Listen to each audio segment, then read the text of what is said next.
51 और 53वां जो पद है उसको थोड़ा फिर से देख रहे हैं कि उसकी क्या आवश्यकता है। सत्य स्वरूप, ईश्वर का जो सत्य स्वरूप है उसकी चर्चा श्रीमद् भगवत गीता में, उपनिषदों में, हमारे शास्त्रों में बहुत विस्तृत रूप से हुई है। तो उसको थोड़ा अगर हम डिटेल में समझ लें या अच्छी तरह से समझ लें तो फिर हमें, हमारे लिए ये सरल हो जाएगा कि हम भक्ति किसकी करें या कर रहे हैं और क्यों कर रहे हैं या क्यों हमें करनी चाहिए। तो इसमें जो दो जो पद हैं, 51 और 53वां जो पद है, आपको शायद इसमें याद होगा कि इस पदों के अंदर क्या है, क्योंकि अमृतवाणी तो आप सभी मुझे विश्वास है घर में रोज पढ़ते हैं। अब आई जस्ट रीड द पद, उसके बाद we'll carry on with the rest of the stuff. सत्य मूलक है रचना सारी, सर्व सत्य प्रभु राम पसारी, बीज से तरु मकड़ी से तार, हुआ त्यो राम से जग विस्तार। और उसके बाद जो 53वां पद है, लय उत्पत्ति पालना रूप, शक्ति चेतना आनंद स्वरूप, आदि अंत और मध्य है राम, अशरण शरण है राम विश्राम। अब यहाँ पे जो देखने वाली बात यह है कि पहली बात है, ईश्वर क्या है, जीव क्या है, जगत क्या है, और इन तीनों का पारस्परिक संबंध क्या है। इस विषय में पद नंबर 51 और 53 इसके ऊपर प्रकाश डालते हैं। तो इसलिए ये आवश्यक है कि हम अमृतवाणी के माध्यम से इस विषय पर थोड़ा प्रकाश डालने की चेष्टा करें, ताकि हमारी भक्ति परिपक्व हो जाए या और भी परिपक्व हो जाए। और इस प्रश्न का उत्तर, ईश्वर क्या है, जीव क्या है, जगत क्या है, इसका उत्तर जो है वो ईश्वर जगत कारणम या ईश्वर इस सृष्टि का कारण है, इस वाक्य में निहित है। तो इसको परिभाषा के 3 रूप हैं। हमारे शास्त्र जो हैं, जो साधक की स्पिरिचुअल कॉम्पिटेंस के ऊपर, उसकी आध्यात्मिक योग्यता के अनुसार वो परिभाषा हमारे सामने प्रस्तुत करते हैं। जो मंद साधक है, मंद का मतलब बुद्धि से मंद नहीं, मंद का मतलब बिगिनर, उसके लिए ईश्वर सृष्टि जो है वो रची गई है। जैसे एक सुनार स्वर्ण से आभूषण रचता है, यानी कि सुनार के पास सोना है, रॉ मटेरियल जिसे हम कहते हैं, सामग्री है, उससे वो जो है आभूषण बनाता है। और इसी प्रकार ईश्वर भी सृष्टि का निर्माण करता है। तो यहाँ पे भाव ये हो गया कि जैसे सुनार किसी स्थान पर बैठकर जेवर घड़ता है, उसी प्रकार भगवान भी किसी स्थान पर बैठकर, एक स्थान पर बैठकर जो है वो सृष्टि का निर्माण करते हैं। तो इसमें सृष्टि और भगवान में पृथकता का भाव है, दोनों अलग अलग हैं। और जब जो साधक जो है वो थोड़ा और प्रौढ़ हो जाता है, ही becomes a bit more mature अपने ज्ञान के अंदर, तो नेचुरली उसको वो प्रश्न करता है कि प्रारंभ में तो केवल ईश्वर ही थे या भगवान ही था, तो सृष्टि बनाने के लिए सामग्री कहाँ से आई, कुछ सामग्री कहाँ से जुटा लाए, बिना सामग्री के उन्होंने ये सृष्टि कैसे रची।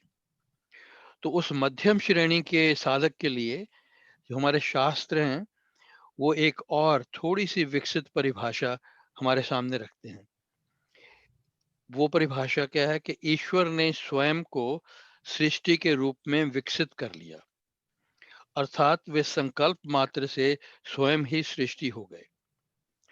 तो इस परिभाषा से जुड़ा हुआ संबंध जो भी संबंध है, वो भगवान श्री कृष्ण श्रीमद् भगवत गीता के चौथे और पांचवें श्लोक में 7वें अध्याय के उसमें उसका जो है वो हमें विवरण देते हैं। तो वो कहते हैं वहां पे, मैं दो प्रकृतियों का मिश्रण हूं। पहली प्रकृति जिसे अपरा प्रकृति कहते हैं, उसमें 8, उसको अष्टधा प्रकृति भी कहते हैं, यानी अपरा प्रकृति, अष्टधा प्रकृति, इंफीरियर नेचर। उसमें क्या है, पृथ्वी, जल, अग्नि, वायु, आकाश, 5 तेज हो गए, मन, बुद्धि और ऐसे ही अहंकार। तो इनसे मिलकर वो अपरा प्रकृति बनी है, जिसे हम कहते हैं जगत रचने की सामग्री। तो जो जड़ है, जो हमारा शरीर है, जो हम देखते हैं, पंच महाभूत हैं, वो इन 5 तत्व जो अग्नि, जल, पृथ्वी, वायु और आकाश, इससे बने हैं। और उसके बाद उसमें प्राणमयी सृष्टि में मन, बुद्धि और अहंकार, उससे अहंकार से उसका विकास हुआ है। मन, बुद्धि और अहंकार का अर्थ क्या है? मन बुद्धि का तो अर्थ है सुख दुख, मान अपमान, अनुकूल प्रतिकूल का भाव। और फिर इसके बाद अहंकार का भाव क्या है? अपने आप को, यानी कि मैं मानना, अपने आप को पृथक, बद्ध और देह रूप मानना। तो ये समझना कि मैं देह हूं, यानी इस अशुद्ध प्रकृति से जड़ जंगम सृष्टि का विकास हुआ है। तो अब यह है कि शुरू में क्या था, जो अपरा प्रकृति थी, it was in the energy form, सूक्ष्म सटल फॉर्म में थी। और दूसरी ओर इससे ऊपर भगवान श्री कृष्ण कहते हैं, मेरी चेतना जीव रूप प्रकृति है, जिससे सारा जगत जो है वो चलाया जा रहा है। तो ये उन्होंने हमारे लिए 7वें अध्याय के चौथे और 5वें श्लोक में कहा। तो परा प्रकृति चेतन स्वरूप ये जगत को धारण किए हुए है। सभी जीव इसके आश्रित हैं, यानी कि सभी जीव ईश्वर के आश्रित हैं। तो सभी जीवों का जो अस्तित्व है, उनके कर्मानुसार रचा गया है। उसकी हम चर्चा, जैसे मैंने पिछली बार कहा था, बाद में करेंगे। तो अगर हम ये कहें कि प्रभु राम ही जगत के रूप में स्थित हैं, तो इसका भाव ये हुआ, जगत जो हम विराट रूप में देखते हैं, प्रभु राम ही अनेक रूप ईश्वर हैं, क्योंकि जगत में नाना प्रकार के रूप आपको दिखाई देते हैं, तो उसको हम विराट रूप ईश्वर भी कहते हैं। तो ये तो था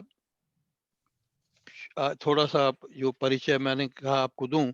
अब इसके साथ आगे बढ़ाते हैं थोड़े इस डिस्कशन को। तो 7वें अध्याय का जो विषय था वो था ईश्वर स्वरूप।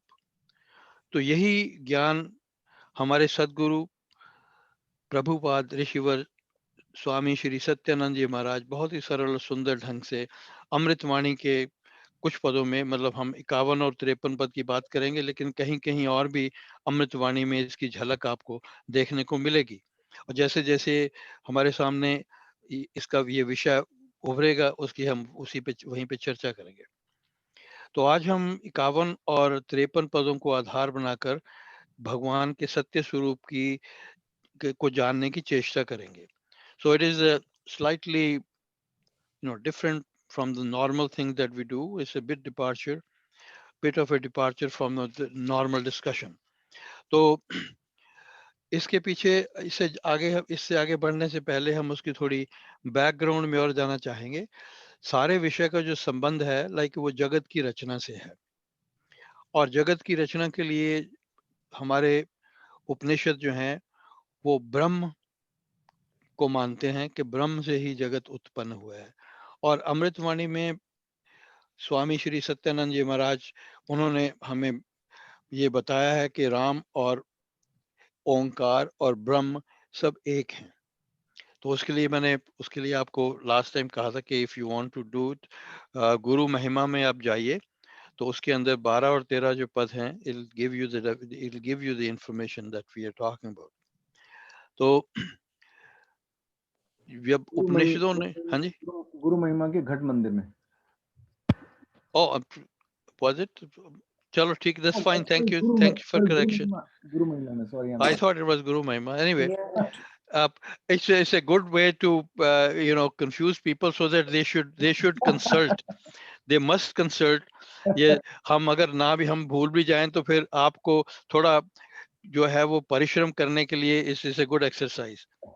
तो जैसे हमने कहा कि ये जो जो सृष्टि बनी है उसके पीछे दो कारण हैं.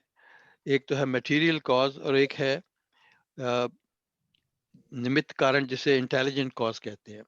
तो दोनों का अपना अपना महत्व है और दोनों एक दूसरे से गुणों में बिल्कुल अलग है. कुछ समानताएं हैं लेकिन कुछ जो है उनके अंदर विषमताएं भी हैं.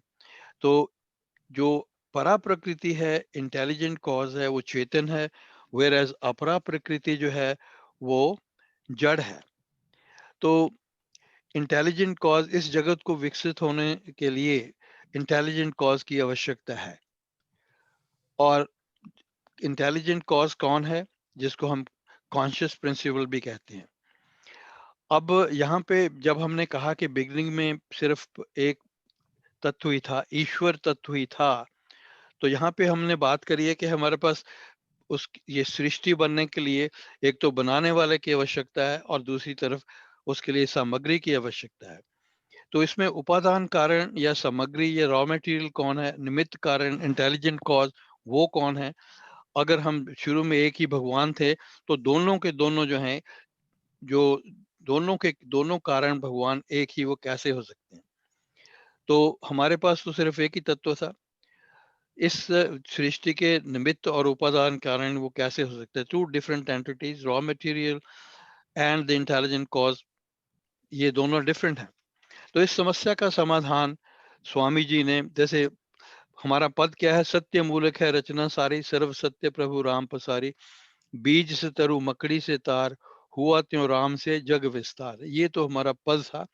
अब इसमें इस समस्या का जो समाधान है कि उपादान कारण और जो है उसके बाद निमित्त कारण, ये कौन है, कैसे हैं? तो इसका समाधान जो है स्वामी जी ने बहुत ही सुंदर शब्दों में 51वें पद में कहा है, करा है. और इसी इसी का जो समाधान है मुंडको उपनिषद में प्रथम खंड में, अगर श्लोक नंबर 7 में जाएं, अंगिरा ऋषि ने अपने शिष्य शौनक को समझाते हुए किया है. वो समाधान क्या है कि ब्रह्म अथवा राम सृष्टि के दोनों ही कारण हैं. Ram, Lord Ram is the intelligent as well as the material cause this of this creation. तो उसको संस्कृत में कहते हैं अभिन्न निमित्त उपादान कारण. मतलब अभिन्न है, उपादान और निमित्त कारण एक दूसरे से अलग नहीं है, एक ही हैं. They are rolled into one.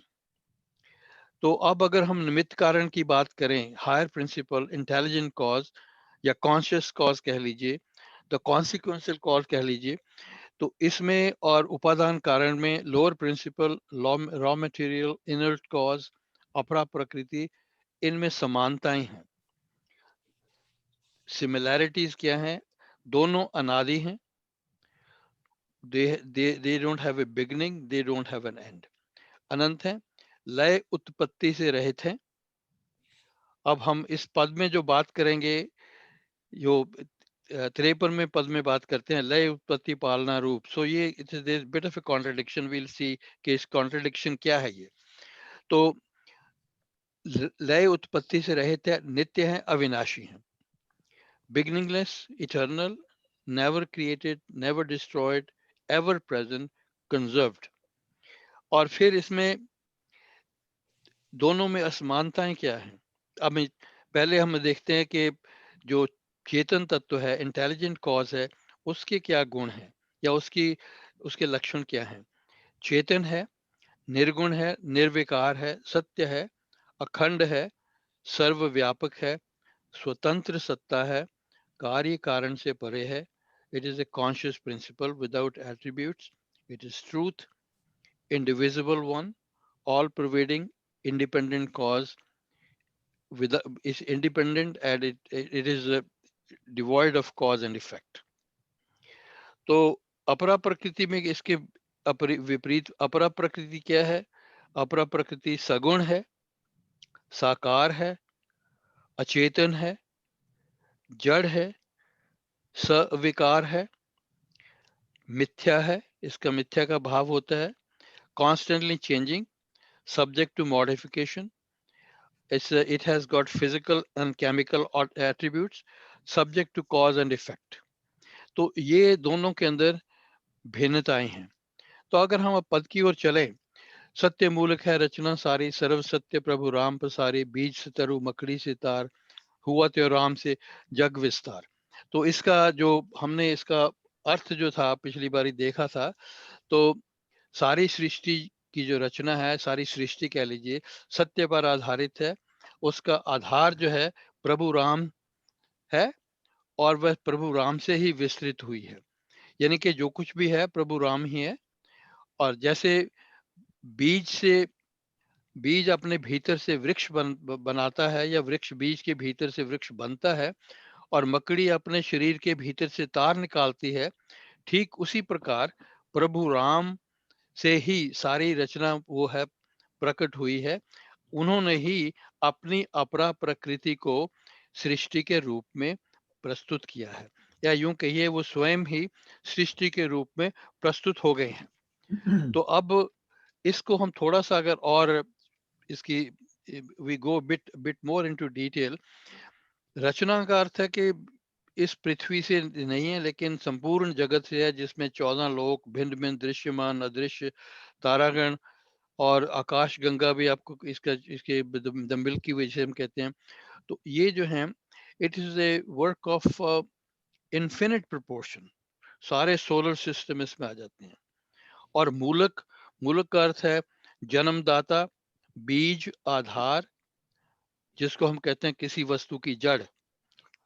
और इसके बाद आता है सत्य, सर्व सत्य। और सत्य क्या है? सत्यों की परिभाषा हमने पिछली बार आपके सामने रखी थी।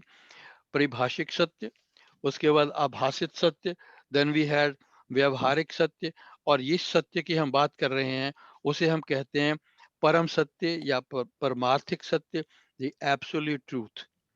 सर्व सत्य, संपूर्ण सत्य, परम सत्य, सर्वोच्च सत्य, ये सब जिसमें के सब। कोई शक नहीं, हाँ जी, जिसमें कोई शक नहीं। That's right. तो इसको हम दूसरे ढंग से दें, सर्वथा पूर्ण शुद्ध एक अखंड सत्य, जो नित्य है, सदा एक सम है, देश काल से इससे कोई प्रभाव नहीं पड़ता, वो देश काल से परे है। मतलब हर स्थान पर, हर जगह एक ही है, हर काल में, कल था, आज है और कल भी रहेगा, यानी कि सदा सत्य है। तो उसका भाव यह हुआ कि वो अनश्वर है, परिवर्तन रहित है, संपूर्ण सत्य है। It is not 99.999%, it is 100% truth through and through. तो ये सत्य की जो परिभाषा है वो हमारे लिए यहाँ पे जो ली गई है वो है। परम तो सत्य।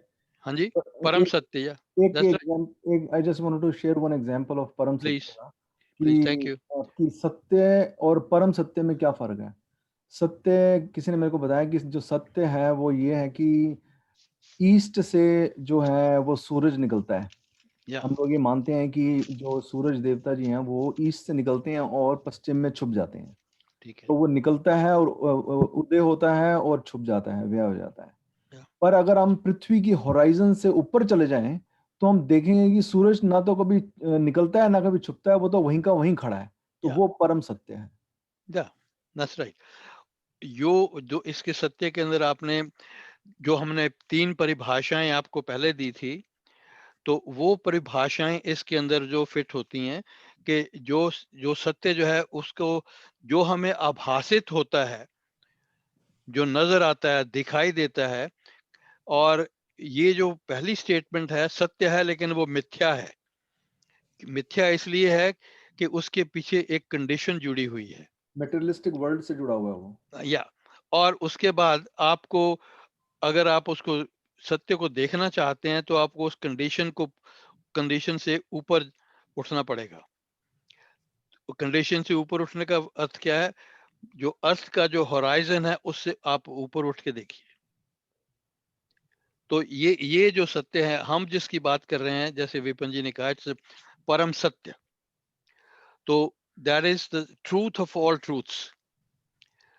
तो अपरा प्रकृति की हम बात कर रहे थे, जो जड़ प्रकृति है वो भी प्रभु राम की भांति सत्य है, जड़ है। और जड़ और चेतन प्रकृतियां जो है दोनों ही अविनाशी हैं।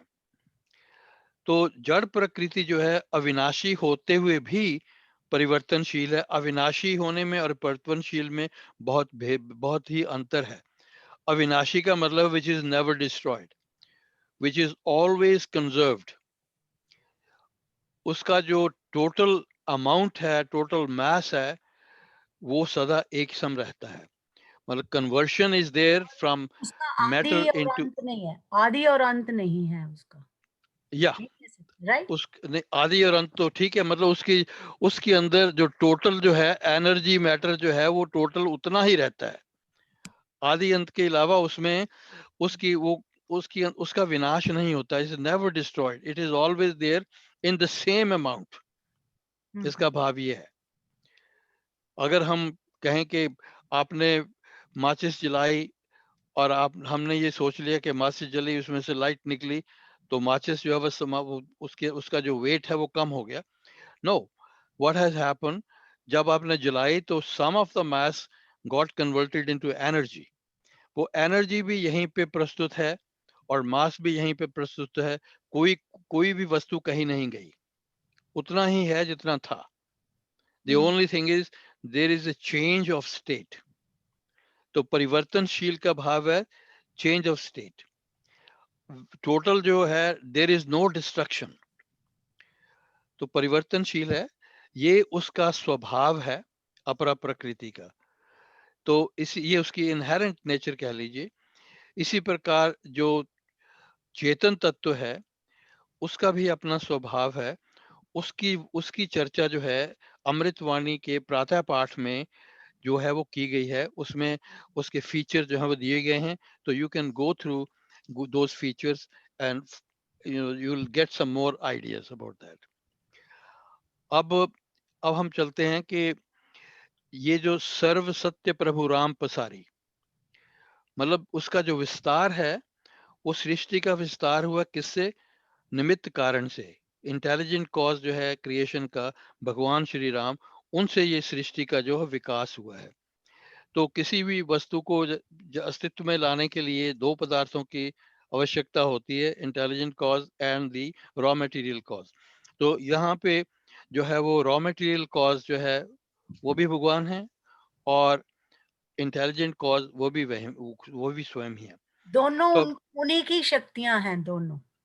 दोनों उन्हीं की शक्तियां भी कह सकते, ऐसे कह लीजिए कि ये भी कह लीजिए दोनों वही हैं। क्योंकि जब वो शुरू में कहते हैं श्रीमद् भगवत गीता में, जिसके मैंने आपको उदाहरण दिया, चौथे और पांचवें श्लोक के अंदर उन्होंने कहा कि मेरी दो प्रकृतियां हैं, I have got two natures, मेरे दो स्वभाव हैं। राइट। तो दोनों स्वभावों का वो मिश्रण है। अब हम तीसरी पंक्ति से चलते हैं। बीज से तरु मकड़ी से तार, हुआ त्यो राम से जग विस्तार। तो बीज मकड़ी के शरीर का जो है वो जड़ प्रकृति है। दे आर इनर्ट मटेरियल्स, पंच महाभूतों से बने हैं। और इसका भाव ये हुआ वो विकार सहित हैं, सविकार हैं और परिवर्तनशील हैं। इसका भाव ये भी होता है कि वो इंद्रिय ग्राह्य हैं। तो they are available to the organs of perception. इसी प्रकार जो ये जो जड़ प्रकृति है, it is subject to modification and change. तो ये सामग्री के अंदर गुण होना आवश्यक है और ये प्रभु राम की प्रकृति का अटूट अंग है, जिसे हमने अश्रद्धा प्रकृति के नाम से कहा है श्रीमद् भगवत गीता में, जिसे इस प्रकार उसको कहा गया है। तो जो कुछ सृष्टि के जन्म से पहले था, जल वायु पृथ्वी अग्नि आकाश, ये एनर्जी की फॉर्म में थे, सटल फॉर्म में थे। देवर अव्यक्त, नॉट मैनिफेस्ट। और इसके साथ मन बुद्धि अहंकार जुड़ा, फिर उसकी जो बात हम अभी कर चुके हैं। तो ये सब 8 के 8, मन बुद्धि और अहंकार, ये भी जड़ तत्व हैं हमारे वेदांत के अनुसार। तो ये अगर जड़ तत्व हैं तो ऑब्वियसली ये निमित्त कारण नहीं हो सकते। तो बीज जैसे अपने शरीर को पहले पौधे में, या this is the intermediate stage, और फिर धीरे धीरे वृक्ष में परिवर्तन करता है। और इसी प्रकार मकड़ी अपने भीतर से अपने ही शरीर से तार निकाल कर उसको जो है वो जाले को जन्म देती है, जाल को जन्म देती है। उसी प्रकार प्रभु राम अपने जड़ अंश से द्वारा अपने अपने आप को, स्वयं को जग के रूप में परिवर्तित करते हैं, उसमें प्रकट करते हैं।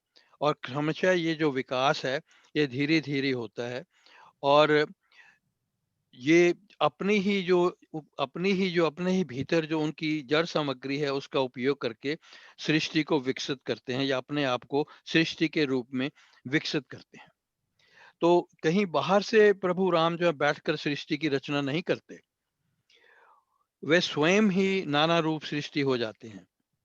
अब मकड़ी का उदाहरण देते हुए क्या कहते हैं स्वामी जी, कि सृष्टि के सृजन और पालन की बात है यहाँ पे।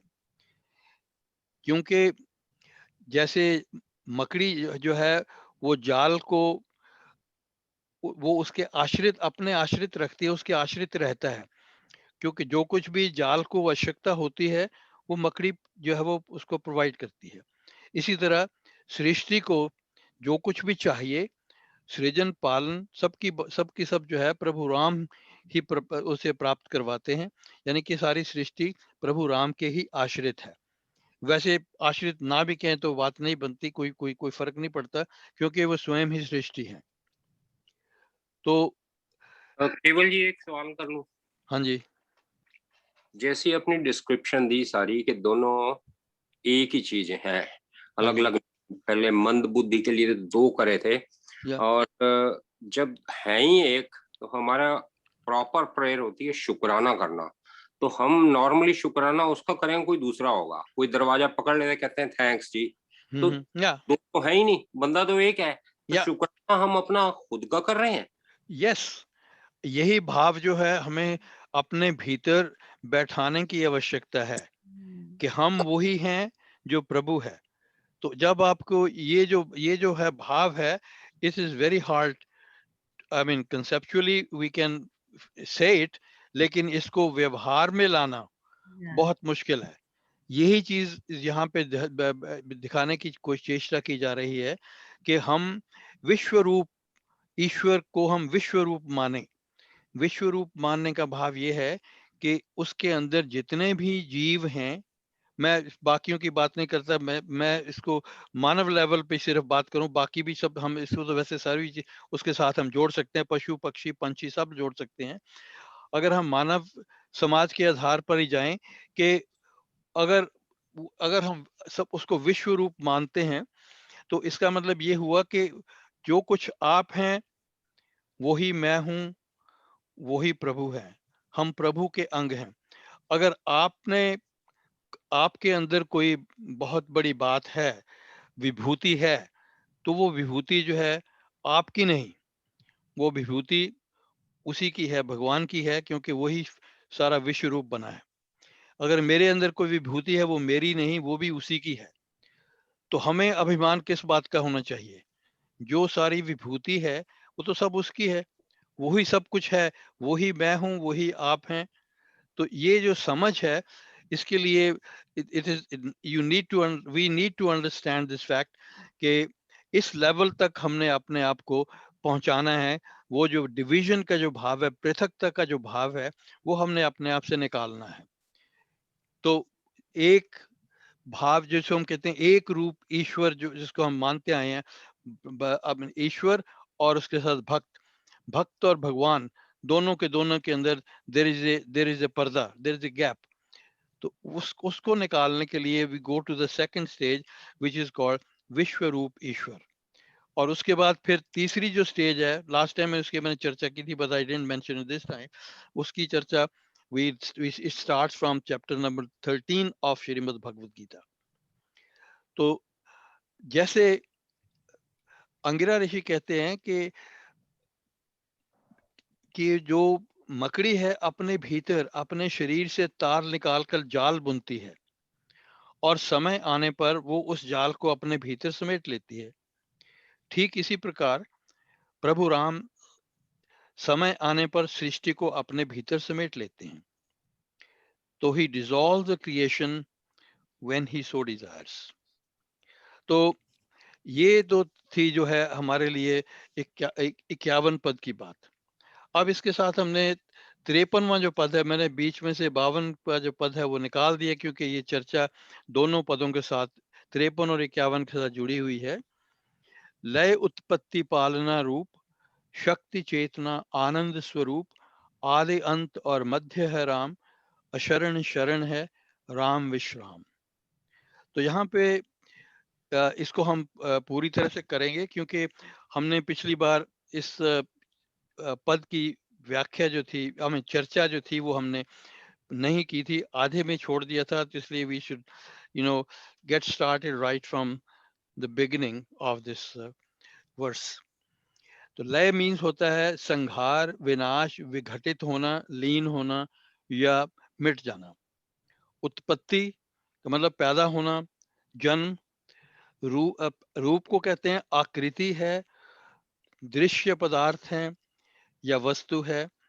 और इसका भाव यहाँ पे जब हम दृश्य पदार्थ की बात करते हैं तो वो पांचों की पांचों ज्ञान इंद्रियों से ग्रहण करने की बात करते हैं। इसको हम सिंपल शब्दों में कहेंगे इंद्रिय ग्राह्य। पालना मीन्स पालन पोषण, विकास करना, प्रतिपालन करना, वृद्धि करना। आदि मीन्स द बिगनिंग। और यहाँ सृष्टि के लिए अगर हम आज की सृष्टि की बात करें तो इट वुड बी आरंभ, भूतकाल। और फिर है उसके बाद अंत। अंत कब होगा? इसको भविष्य में कभी होगा, जिसको हम भविष्य कह लीजिए। मध्य जो है, मिडल टाइम जो है, बीच का जो समय है, जिसे हम वर्तमान कहते हैं। अशरण, आश्रय रहित, निराश्रय, जो निराश्रित है उसको हम कहेंगे। और उसके बाद शरण, ओट, आश्रय, सहायता, प्रतिरक्षा। विश्राम मतलब शांति, आराम, टेक, धाम, वहां पे रुकने का स्थान जो है। लय उत्पत्ति पालना, सृष्टि का संहार, लीनता, सृष्टि का विनाश या अंत, सृष्टि का जन्म, उसका विकास, उसका भरण पोषण, ये सभी कार्य उसी एक अखंड परमेश्वर सर्वशक्तिमान सच्चित आनंद स्वरूप प्रभु राम के आश्रित हैं। अब यहाँ पे शब्द आया, यहाँ पे जब हम विनाश की बात करते हैं तो अब उसकी इस पद की पहली लाइन को हम फिर से देखें। फिर से देखिए, आपके पास अगर अमृतवाणी है, लय उत्पत्ति पालना रूप। ये जो लय उत्पत्ति और पालना है, ये रूप के विकार हैं। इसमें ये रूप के अंदर ये विकार आते हैं। रूप का विनाश होता है, रूप का अंत होता है, रूप एक से दूसरे में परिवर्तित हो जाता है। लेकिन जो टोटल जो मटेरियल है अपरा प्रकृति का, it is always conserved, it always remains the same. I hope I made my self clear. तो ये सृष्टि का जो आरंभ है, सृष्टि का मध्य है, सृष्टि का अंत है, इसको हम दूसरे ढंग से देखें तो इसे हम कहेंगे भगवान श्री राम त्रिमूर्ति हैं। जो तीनों के तीनों जो कार्य हैं, सृष्टि को लय करना, सृष्टि को उसका उत्पादन करना, उसका विकास करना, उसका भरण पोषण करना, जो विष्णु के निमित्त कार्य दिया गया है, इसको हम लय मीन्स शिव, पालना मीन्स विष्णु, और उसके बाद उत्पत्ति मीन्स ब्रह्मा। ये तीनों के तीनों जो कार्य हैं प्रभु राम में ही समाविष्ट हैं। सभी नाम उसी में समाये हुए हैं। तो इसलिए प्रभु राम की एकत्व से आराधना करना हमारा धर्म है। तीनों कालों में, भूत, वर्तमान और भविष्य में आराध्य वही है, वही था और वही आगे भी रहेगा। उसी को हमें एकत्व से आराधना उसकी हमें करनी चाहिए। प्रभु राम निस्सहाय आश्रय रहितों का जो है वो विश्राम स्थल है। वही उनकी सच्ची शरण और शांति का स्थान है। एक अखंड सर्वशक्तिमान सर्वज्ञ प्रभु राम में सभी नाम समाहित हैं।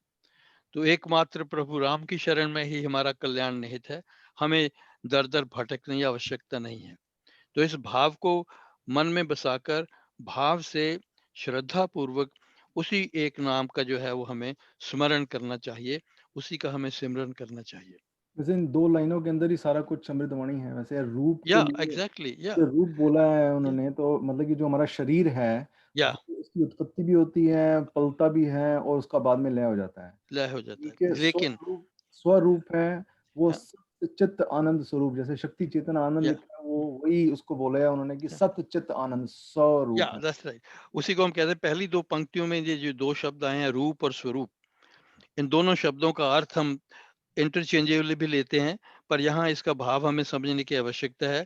स्वरूप से भाव है चेतन से और रूप से भाव है जड़ से। यहाँ दोनों शब्दों का अर्थ यानी कि मैंने कहा एक दूसरे के अलग अलग या विपरीत कह लीजिए। रूप का अर्थ है मूर्ति, आकार, स्थूलता, दृश्य पदार्थ, शेप, साइज एंड फॉर्म। ये वस्तु का एक भौतिक गुण है।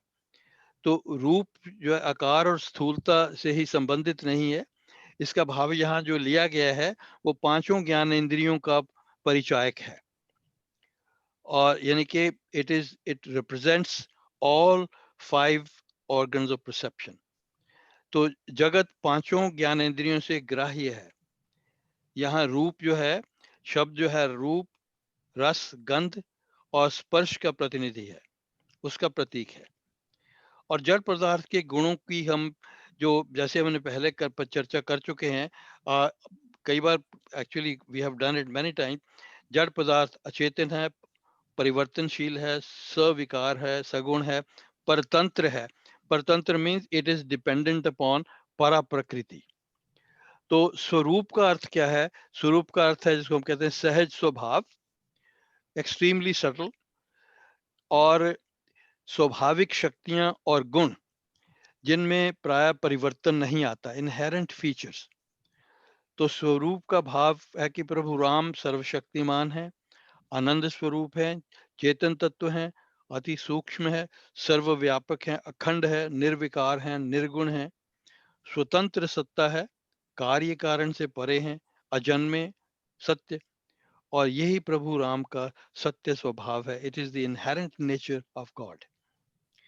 मैं जरा केवल जी थोड़ा सा रिपीट कर दूं ताकि आप समझ लो कि मैं ठीक से समझाऊंगा नहीं। हाँ जी, ओके। आपने जैसे डिस्क्राइब किया, I need not repeat this thing, that is self explanatory. No, it's fine. अब सवाल यह है कि आदमी, कोई कहते हैं ना रब से डर, किम जोंग से डर, वो तो समझ आ गई, सिर ही कलम कर देगा आपकी। तो रब से डरना नहीं है, रब का शुक्राना करना है, क्योंकि वो हमारे अंदर ही बसता है। और यहाँ डिस्टरबेंस जो हमें आती है, मैक्सिमम डिस्टरबेंस वो आती है इंद्रियों के जरिए से। और सबसे बड़ी इंद्री है mind, and mind has got a tendency to get trapped in past which is dead, और फ्यूचर। पास्ट जो है एक आइडेंटिटी देता है, मैं ये था, और फ्यूचर एक प्रॉमिस देता है सल्वेशन का, कभी मैं मोक्ष प्राप्त हो जाएगा। तो आने वाले फ्यूचर का तो पता ही नहीं, जब सांसें ही नहीं रहेंगी, और पुराने में सांस ले नहीं सकते। तो तभी 52 में लिखा हुआ है कि सांस सांस से सिमर सुजान। तो आप याद करें इसको जो आपने स्वरूप बताया, और उसमें खाली समझें या याद ही ना करें, रहें। I think that is your intention to convey. That's right. मैंने इसलिए इसको रिपीट यहाँ पे किया। मैंने पहले कहा कि जो हमारे प्रातः पाठ के अंदर ये गुण दिए गए हैं, और एक बार जब हम जाप की बात कर रहे थे तब भी मैंने ये कहा था कि जाप करने से पहले जब भी आप राम शब्द का उच्चारण करते हैं तो उसके या सभी गुणों को आप कर सकते हैं, दैट विल बी ग्रेट। सभी जो मतलब सभी means we can't count all of them anyway, या किसी एक गुण को उसके साथ जोड़ के उसका जो है आप उच्चारण कीजिए। So we have to know, we should not be just mechanical repetition. तो रेपिटिशन नहीं होनी चाहिए। हम मुंह से जो राम राम राम राम नहीं करते हैं, वो तो टेप भी कर लेती है, कभी टेप का कल्याण नहीं होता। लेकिन उसके साथ हमें ये जोड़ना आवश्यक है कि हम किस तत्व की बात कर रहे हैं, उसको वो आपके भीतर जो है, लेकिन फिर वो थोड़ा और जो है गहरी रूप से वो फिर घर कर जाएगा। तो इसलिए ये हम वी डू इट के इसको हमें समझना चाहिए और अपने भीतर बैठाने की इसकी बहुत बड़ी आवश्यकता है। हाँ जी, आगे चलें। तो हमने ये जब अब इसको फिर से मैंने दोहरा दिया है, सर्वशक्तिमान, आनंद स्वरूप, चेतन, अति सूक्ष्म, सर्वव्यापक, अखंड, निर्विकार, निर्गुण, निराकार और स्वतंत्र सत्ता, कार्य कारण से परे, हम सब का आश्रय। ये तो मैंने जोड़ दिया वैसे। प्रभु राम का ये सब का सब जो सहज स्वभाव है। तो केवल जी मैं हाँ जी, एक अपरा और परा की जो हम बात कर रहे थे कि आपने बताया कि वो जो इनका मिलता है जो आपस में वो मिश्रण जो है। नहीं नहीं उनकी और यू मीन द इनहेरेंट जो उनकी क्वालिटी सिमिलर है। क्वालिटीज जो हैं उसमें या कि वो चाहे जल वायु और फिर दोबारा उसी में मिल जाती है, तो उनकी जो वो क्वांटिटी है या जो भी उसको आप अक्षर दें वो या तो सेम रहती है। या it they are always conserved.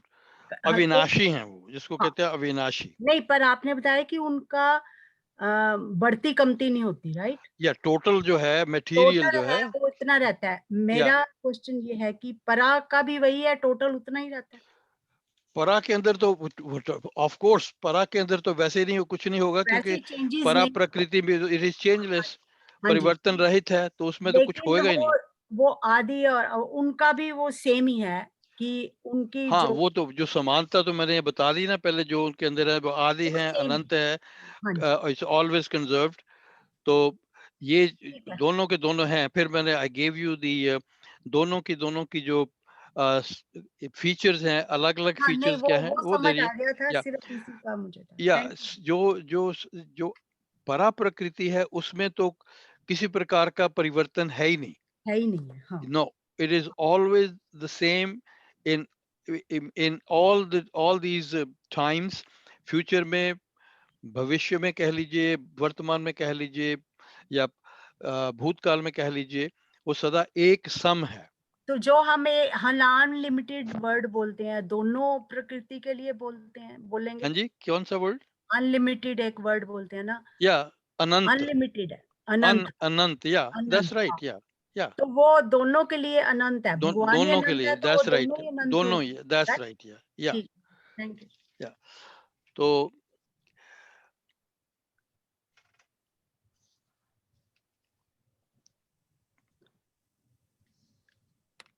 Okay, अब I kind of got lost. तो या हम ये देख चुके हैं कि जो ईश्वर दो अंशों का मिश्रण है, अपरा और परा प्रकृति का, आपसे वो बात अभी हो चुकी है। तो फिर उसके बाद अगर हम इस पद को फिर से देखें, लय उत्पत्ति पालना रूप, शक्ति चेतना आनंद स्वरूप, आदि अंत और मध्य राम, अशरण शरण है राम विश्राम। तो अब इसको हम कैसे देखें? आदि अंत और मध्य राम मीन्स आदि, जगत का, जगत के जन्म से पहले सब कुछ अव्यक्त था, जो कुछ भी था प्रभु राम थे।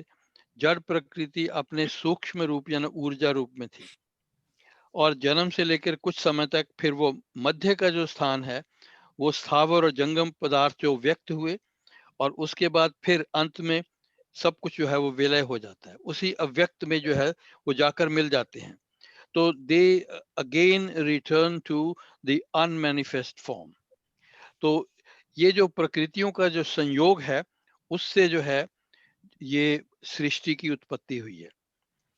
तो भगवान श्री राम ही उसके आदि भी हैं, उसके अंत भी हैं और उसके मध्य भी हैं। तो जड़ जंगम पदार्थ जो है वो स्थावर और जंगम पदार्थ राम से ही जन्मते हैं, मीनिंग वो अपने आप को ही उन जीवों के रूप में प्रकट करते हैं, और मध्य की स्थिति में सब कुछ नजर आता है, और अंत में वो जो है फिर वो विलय हो जाते हैं। तो प्रभु राम जो वही जो है अशरण की शरण वही हैं। तो उसका भाव क्या है? जब अशरण कौन है?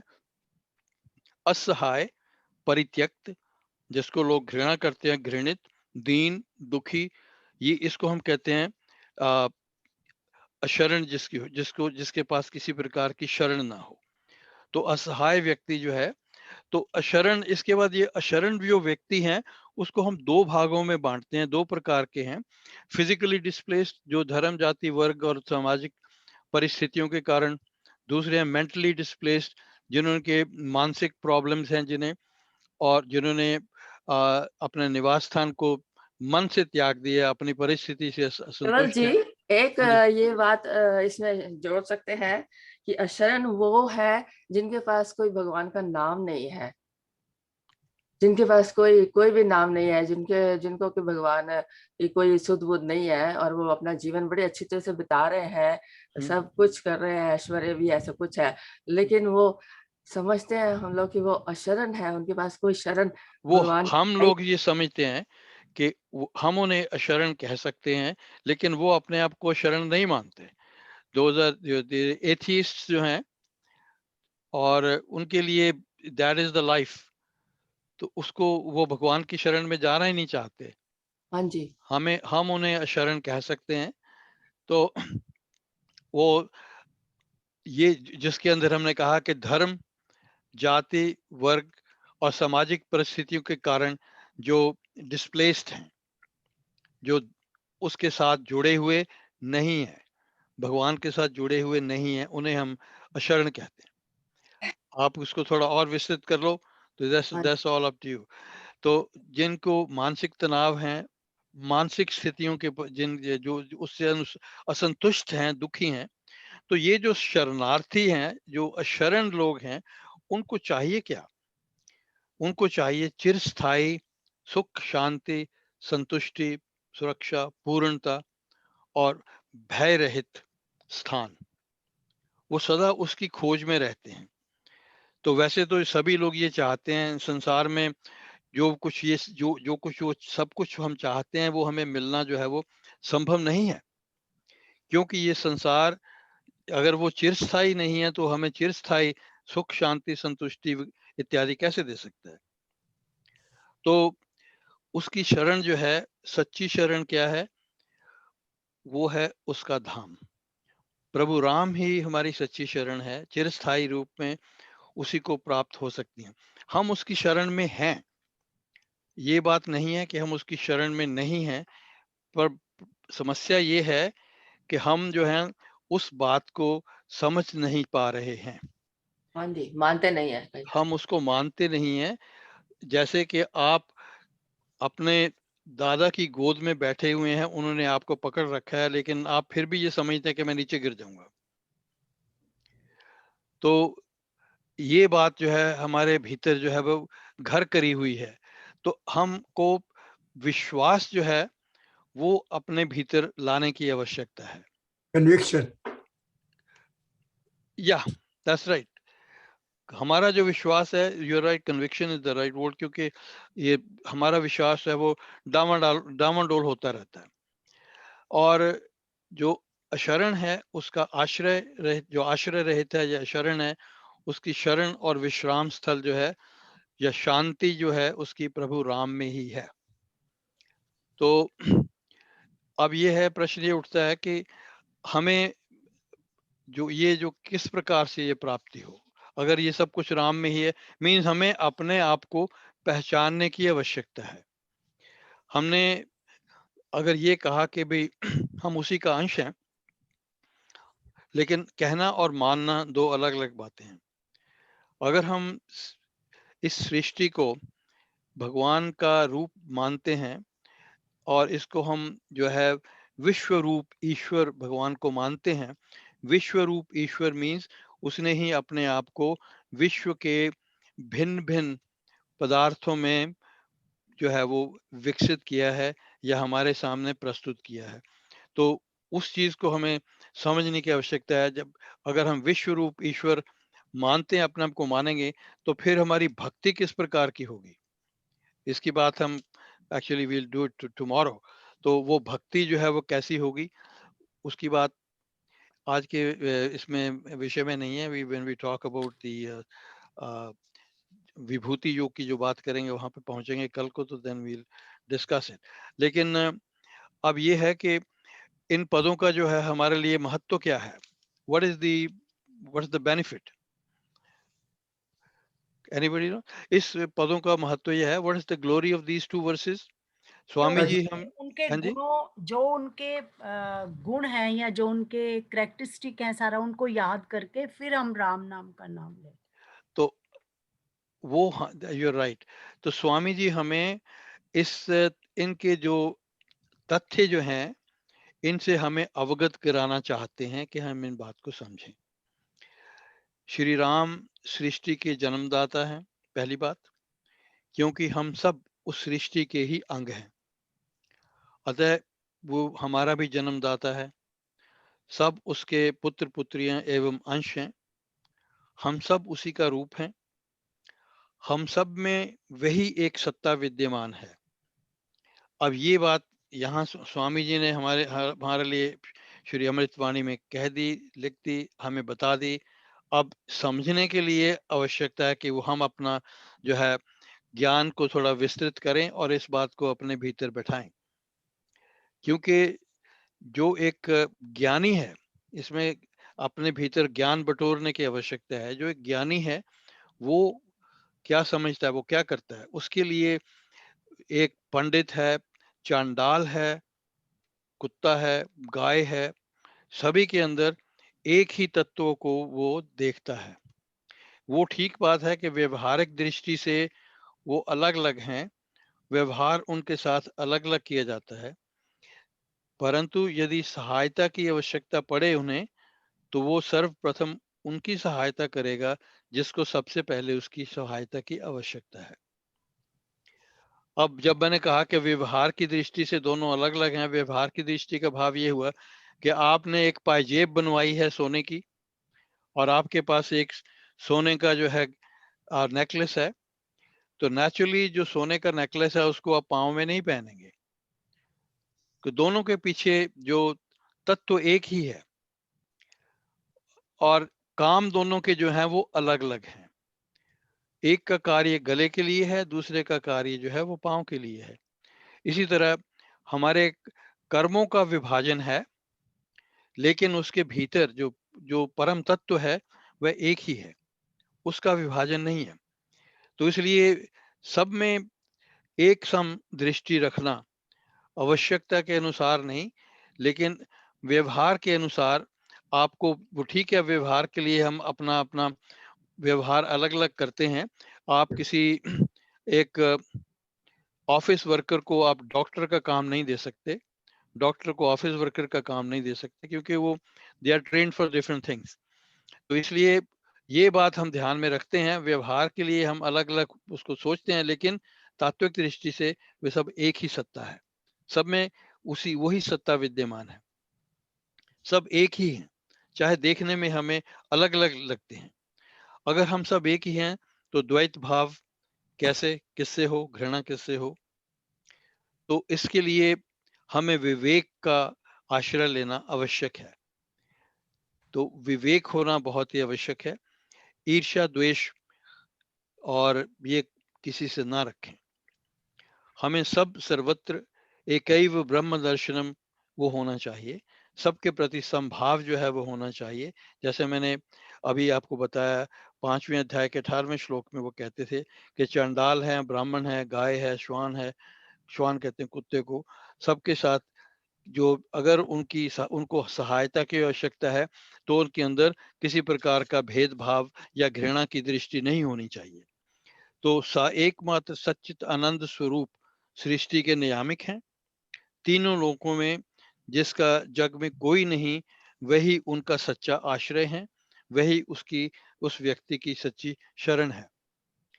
तो सच्चा उपासक परम शांति और आनंद, निर्भयता का अनुभव इसी जीवन में करता है। उसे जो है वो मोक्ष की आवश्यकता नहीं है, यही उसका मोक्ष है। क्योंकि अगर हमने अपने आप को पहचान लिया, अपनी पहचान प्रभु से बना ली, तो नेचुरली वो परम शांति है, परम आनंद है, निर्भय है। तो जो कुछ गुण उसमें है वही गुण हम में भी हैं।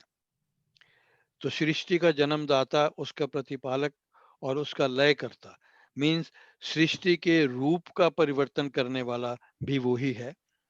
तीनों कालों में, भूत, वर्तमान और अंत में भविष्य, आदि, मध्य और अंत, तीनों कालों में आराध्य सिर्फ एक ही है। वो तीनों कालों में था, है और रहेगा, एक सम रहेगा। और यहाँ निमित्त और उपादान कारणों की चर्चा जो है वो की गई है। इनके लक्षण क्या हैं? उपादान कारण श्री भगवान की, जैसे मैंने कहा पहले, 7वें अध्याय के 4थे श्लोक में कहा गया, उनकी अपरा प्रकृति के नाम से वर्णित किया गया है। और फिर उसके बाद उन्होंने अष्टधा प्रकृति का नाम दिया है। और 5वें श्लोक में निमित्त कारण को परा प्रकृति और परम प्रकृति बताकर उसकी उन्होंने व्याख्या की है। और फिर उन्होंने 7वें श्लोक के अंदर, इसी अध्याय के 7वें श्लोक में उन्होंने कहा है कि मेरे साथ मैं सूत्र हूं, और जितने भी ये जो ग्रह हैं, जितने भी लोक हैं, ये मेरे सूत्र के अंदर या मेरे साथ वो इसी तरह पिरोए हुए हैं। और सूत्र के साथ इतनी घनिष्ठता है कि सूत्र जो है वो किसी को नजर नहीं आता। तो इसी प्रकार भगवान जो है सृष्टि होते हुए भी हम उसके सृष्टि को देख सकते हैं, लेकिन उसके पीछे जो चेतन तत्व है उसको हम पहचानते नहीं।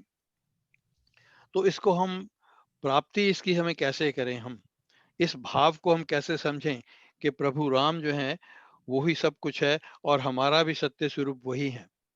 तो नाम जाप के माध्यम से हमने इसको पहले भी इसकी चर्चा कर चुकी हैं।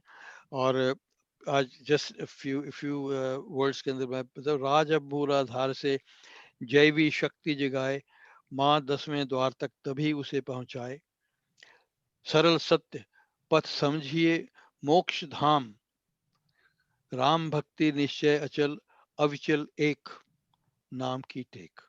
केवल जी, हाँ जी। एक बात है वो क्लियर करनी थी कि हम्म। धाम और विश्राम एक ही है? राम का न, विश्राम, या विश्राम का अर्थ है कि एक वो स्थान जहाँ पे आप जाके रुक जाते हैं, चाहे थोड़ी देर के लिए रुके, चाहे ज्यादा लंबे समय के लिए रुके। तो धाम इज द उनका धाम को हम एक्चुअली यूज करते हैं निवास स्थान, पर यहाँ तो धाम का अर्थ जो है वो निवास स्थान से हम नहीं ले सकते, क्योंकि सारी सृष्टि वो उसका निवास स्थान क्या है? वो स्वयं ही सारी सृष्टि है। हाँ जी। वो निवास कहाँ करता है? सब जगह वही का निवास है। धाम प्रभु का धाम। या तो अगर आप इसको इस तरह से लेना चाहें तो you can give an explanation. Yes, विश्राम स्थल जो है वही धाम है, वही प्रभु है, वही उनका विश्राम स्थल है। चारों धाम भी यही है। या दैट्स राइट। तो फिर कहता है श्रद्धा प्रीति भावना, राम में सुविश्वास, जप सिमरन आराधना, कही भक्ति शुभ रास। प्रभु राम के नाम का अवलंबन सर्वोच्च है। ये जानकर नाम में लीन उपासक निस्तार या मोक्ष को प्राप्त होता है। यानी कि उसको मोक्ष को प्राप्त होने का भाव ये नहीं है कि हम कहीं और जाके we travel to some other place, हम वहां पे जाके हम वी गेट द मोक्ष, जी हमें मोक्ष दे दो। नो, मोक्ष का मतलब है आपको सुरक्षा, शांति, संतुष्टि, पूर्णता इत्यादि जब प्राप्त हो जाते हैं चिरस्थायी रूप में, तो जब आप पूर्ण हो गए तो फिर आपको किसी और वस्तु की आवश्यकता कहाँ है? You don't need to go anywhere to find any other thing. संतुष्टि उसी में अपने आप में आ जाती है। ये तो एक आंतरिक स्थिति है। या एग्जैक्टली, जो आपकी जो मोक्ष है ये हमारे भीतर की स्थिति है। That's right, thank you. तो ये दोनों की दोनों जो अपरा प्रकृति को देखिए, तो उसको समझिए कि हमारा शरीर जो है, जीव का शरीर अपरा प्रकृति से बना है, अपरा प्रकृति है। इसको हम माइक्रोकॉस्म कह सकते हैं। और जो जो हमारी अपरा प्रकृति है, जैसे जो जीव है या शरीर जो जीव का है वो माइक्रोकॉस्म है, और उसको जो हमारी सृष्टि है ये मैक्रोकॉस्म है। और समष्टि और व्यष्टि, व्यष्टि कहते हैं एक को और समष्टि कहते हैं समग्र सृष्टि को। तो ये दोनों के दोनों जो है दे आर, जैसे कि एक ड्रॉप एक तरफ है, दूसरी तरफ सारा समुद्र है, दोनों में जो तात्विक दृष्टि से दोनों एक ही हैं, both of them are H2O।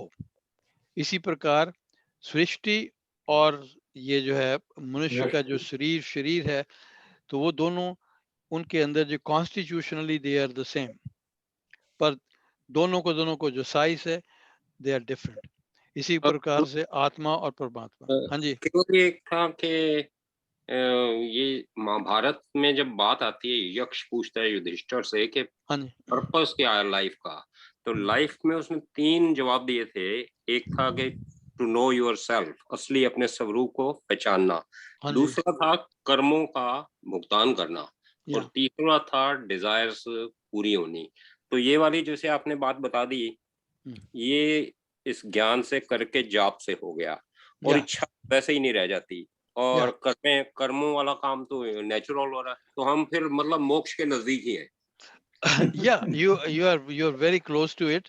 मन से आप अगर जो सब ये कर रहे हैं, तो आपको you will feel it yourself कि you will not be desiring any of those things जो आमतौर पे हम लोग डिजायर करते हैं, बड़ा घर, बड़ा मकान, बड़ी गाड़ी, सब कुछ बड़ा, वो हमें हमारे मन से वो जो भाव है वो उतर जाएगा, और वील अंडरस्टैंड कि इसकी I have to be fulfilled within myself. If I'm fulfilled within myself, all these things are of no consequence.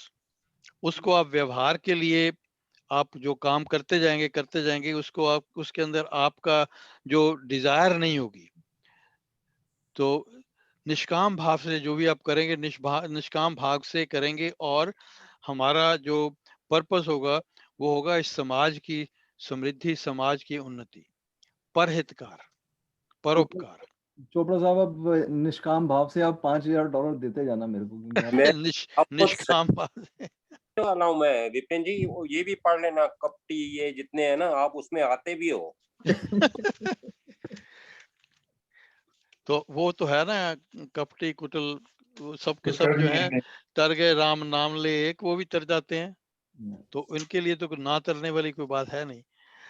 तो ये था, I hope it will make a little bit more us a bit more divine, so that we can follow. नहीं ठीक है, ये री-एम्फसाइज हो गया है केवल जी, काफी। या पर्पस यही था। I hope it wasn't waste of your time. I thought it is a little bit needed, so I brought it up again without your permission. I'm sorry. Hanji. This clarification was very much needed. Hanji, I'm sorry. This clarification was very much needed. Oh, thank you, Ji. I hope it's worthwhile for everybody. So we'll be back on Srimad Bhagavad Gita tomorrow. उसमें विभूति योग के अंदर जो है यही बात जो है आज मैंने आपके सामने दोहराई है कि जो अभिमान है, जो उसको लय करने का जो एक बहुत अच्छा इंस्ट्रूमेंट है, कि अगर हम सभी विश्व रूप हैं, तो आप और मैं जो कुछ भी भगवान विश्व रूप है, तो मेरा जो कुछ भी है किया हुआ वो मेरा नहीं है, वो तो भगवान का किया हुआ, तो मैं किस बात के लिए इतरा रहा हूँ। आपने जो किया वो भी उसका किया हुआ है, तो आप किस बात के लिए इतरा। सारी विभूति, all greatness goes to the Lord. Nothing belongs to us. सृष्टि belongs to him, so everything belongs to him, even the glories belong to him. इसीलिए तो कहते हैं मेरा मुझ में कुछ नहीं, जो कुछ है सो तेरा, तेरा तुझको सौंप के क्या लागे अब मेरा। या that's right. मेरे पास मेरा क्या गया, मेरा तो कुछ भी, I mean I didn't have it to begin with. जो आपका था मैंने आपको वापस कर दिया, तो I didn't lose anything. तो yeah, that's right. So हमें थोड़ा करके we accumulate within ourselves, या मन के अंदर या बुद्धि के अंदर इन बातों को हम थोड़ा जोड़ते जाएं, तो एक टाइम ऐसा आएगा, कहते बूंद बूंद से जो है वो सागर जो है वो गागर में भर जाता है। तो धीरे धीरे हम we'll get there slowly and steadily। अगर हमारी कोशिश हम जारी रहेगी, हमारी तरफ से जारी रखेंगे, तो obviously भाव से, श्रद्धा से, if we do everything, Nothing is impossible.